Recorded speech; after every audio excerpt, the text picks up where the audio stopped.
Some players got bullied into it, others wanted to inspire the world. There's a lot of reasons behind why NBA players changed their name. Stephen Curry is one of the biggest names in basketball, but that's not his actual name. It all started with his dad, Del Curry. Being a three-point specialist in the 90s, leading the Hornets in all-time points, Del was on his way to becoming a superstar. But his career was suddenly interrupted by the birth of his son. And now being a sports father, Del wanted his son to carry on his legacy. So that's exactly why he named his son Wardell Curry II. But by the time Wardell was old enough to ball, he didn't want to live in the shadow of his dad. He wanted to create his own lane and stand out. So he decided to go by his middle name, Stephen. Let's be honest, man. Nobody wants to go by the name Wardell. Even today, you can see Wardell Curry in Steph's Instagram bio, and the same with his high school yearbook. But it's been years since anyone has called Steph by his real name.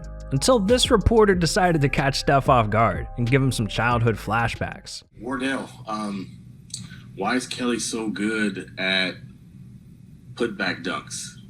Yo, Steph looked like he just remembered every time his dad came through with the belt, like, Wardell, get your ass over here.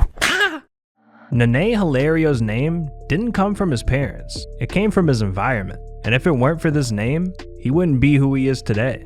It all started when he was born in Brazil with the name Mabener Rodney Hilario. And he was just a small kid trying to make it out. Like most Brazilian kids, he was a great soccer player. I mean, he was so good that pro teams in the area invited him to train with them. But as a kid, his size was an issue. He wasn't always a 6'11", 250-pound man like he is today. And the kids he was playing with took advantage of that. People started making fun of him, calling him Nene, which means baby in Portuguese. But instead of bringing him down, Nene embraced it. And from then on, he was on a mission to prove everyone wrong. By the time he was a teenager, Nene decided to give up on his soccer dream for basketball. He started playing in his hometown of Sao Carlos, and he fell in love with basketball. He kept practicing and ironically kept growing. Then eventually, he started playing professionally in Vasco da Gama during the 90s. By the time he started getting scouted for the NBA, he was already 6'9". This man went from the smallest kid in his group to a monster in just a few years.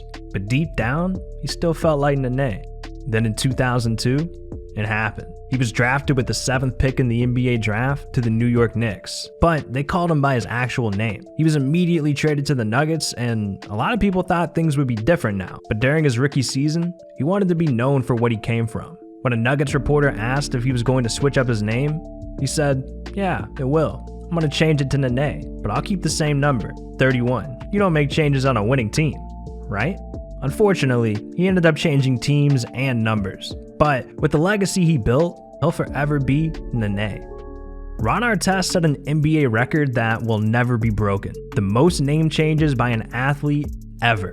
And it all started with the crazy things Ron did during his career. In his prime, Ron averaged 24 points, 6 rebounds, and 3 assists per game. But his antics are what got all the attention. Coming to games drunk, starting the biggest fight in NBA history. Ron was a great player, but his success on the court was overshadowed by all the drama. And he thought maybe joining Kobe and the Lakers would help rewrite his legacy. But people still looked at him as crazy and didn't think he'd help win championships. So Ron felt like he only had one option. He needed a fresh slate. And in 2011, he changed his name to Metta World Peace. Metta is a Buddhist term that means loving kindness. So he did this to inspire people all around the world to love, be kind, and be peaceful to each other. So the moment I knew I was going to change my name from Ron Artest to Metta World Peace, it was when Chad Ochocinco changed his name. I felt real inspired by it. I thought it was dope. And I had all these different names. I had like Queensbridge, I had Soul Hood, a lot of street names that I wanted. And then as I evolved as a person and things started to influence my life, I started to fall in love with the meditation and Zen and the Indian culture, and that's where Metta came from. And you want to know what else Metta did to inspire people? Man, he dropped a like and subscribed to the channel. I'm dead serious. I called up Metta last night and he was like, yeah, I'm definitely subscribing. And you guys should too. But anyways, you'd think if you went through the hassle of legally changing your name that, you would like it. But it only took him hearing his name out loud one time to realize it was a mistake. First game that I had with World Peace, I was like, this is the dumbest thing ever. I was coming off the bench at that time, 2011, and they say, Metta World Peace. I remember not wanting to take off my warm-up. Embarrassing.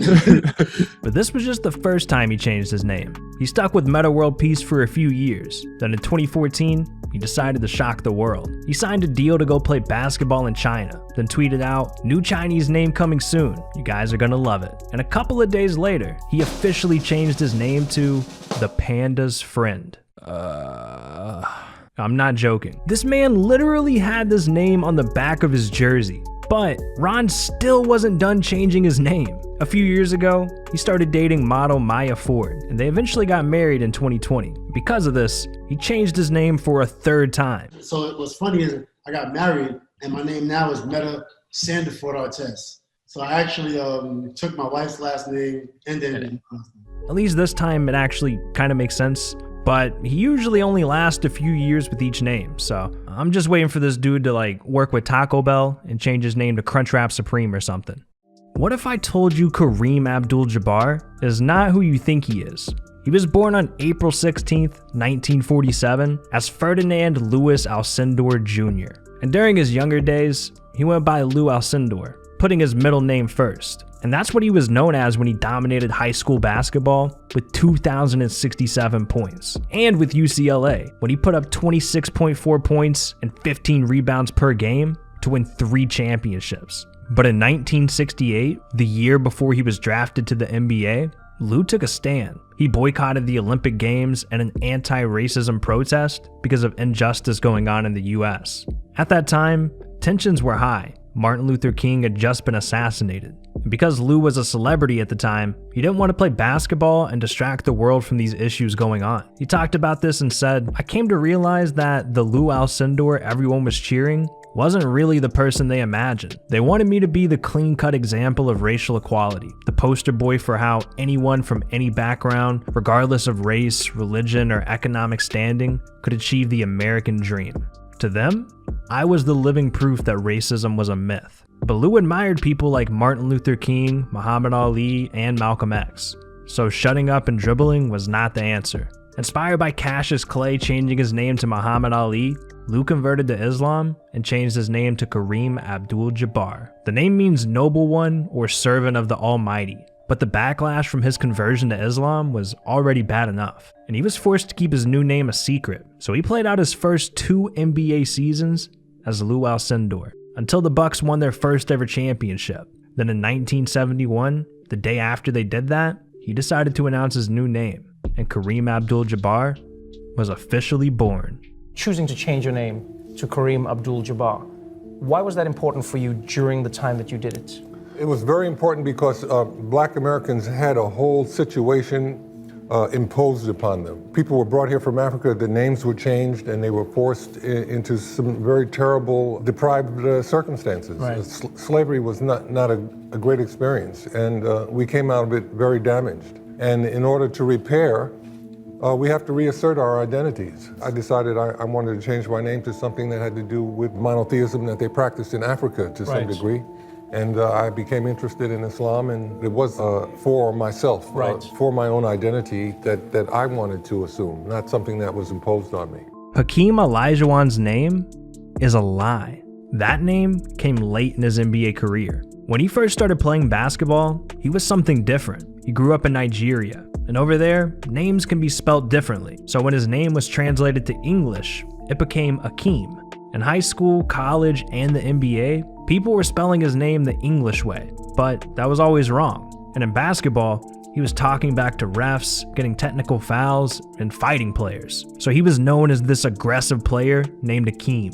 People mistook his name for years, but this didn't bother him until his mom brought it up, and it made him feel like it was time for a new chapter in his life. Hakeem didn't just want a name change, he wanted to change as a person. So he became interested in spirituality and committed to his Muslim faith. On March 9th, 1991, he announced his name change saying, "It's no big deal. I just want to go back to the way it's meant to be spelled in Arabic. Hakeem means a wise man, a doctor. Hakeem is just the way many people write my name when they're putting it in English. When I would go back home or when I would talk to my mother, she would ask me why my name was changed. I always thought it would be something very complicated to change, but now I've just decided to put the H in front and make it Hakeem." That's it. From this point on, Hakeem turned into the best player he ever was, averaging 27 points, 13 rebounds, and 3 assists per game. Conspiracy theories, hating on holidays, disappearing from the NBA. Kyrie has always done weird things, but something that's been looked over is that he changed his name. He came into the NBA and made himself known as Kyrie Irving, but on Instagram, he's created alter egos that left fans wondering, what the hell is going on with this dude? In 2020, he was spotted with the name Kyrie Eleison, and it turns out that this name has significant meaning in his religion. Kyrie Eleison is the name for an important prayer in Christian liturgy. This prayer comes from a biblical phrase meaning, Lord have mercy, or have mercy on me, Lord. And Kyrie let us know where he got the name from. At the end of the day, my name, it was given to me by my grandfather. I'm very grateful, but it's in a lot of people's mouths all the time, and it is what it is. I've earned that respect in terms of how great I am as a player, and there's still more goals I want to accomplish in this league, and I can't do it without improving an organization and winning a championship, and that's what it comes down to. But over the years, we've seen him very active on Instagram. He's changed his name to things like Kyrie, but spelt a little differently, and Kyrie Shine. And with every name change, the mystery around Kyrie just keeps growing. But at least Kyrie hasn't been disrespectful to other players. We've seen some players get crazy with each other, making fun of dead parents, fighting, chasing dudes into the locker room. It's insane. Oh, you want to hear more about that? Well, I got you. Click on this video right here, and you'll see the most disrespectful players in NBA history. What are you doing, man? The video's over. Click on it.